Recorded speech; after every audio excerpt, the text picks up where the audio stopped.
Assalamualaikum warahmatullahi wabarakatuh. Ya teman-teman, di sini saya akan memberikan cara bagaimana memberikan efek transisi antara video satu ke video yang lain. Di sini saya sudah menyiapkan dua buah video. Kita lihat dulu perubahan transisinya. Oke, biasa-biasa aja. Saya akan memberikan cara bagaimana memberikan efeknya, yaitu kita klik panah ini. Di sini ada project. Kita pilih efek ya. Di efek ini kita pilih video transisi. Nah, di video transisi ini banyak sekali efek-efek transisi yang bisa kita pilih. Oke, sebagai contoh aja kita klik untuk yang 3D motion. Kita coba untuk tube spin ya. Tube spin kita klik. Kita drag ke batas video satu ke yang lain ini transisinya.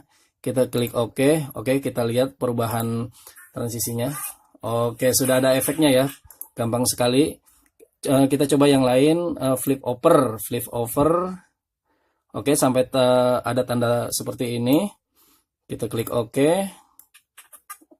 Coba kita play. Iya, udah ada ininya ya, efeknya. Coba kita pilih yang lain di solve. Di solve kita pilih cross di solve. Oke, kita drag. Oke, kita klik OK. Kita mainkan.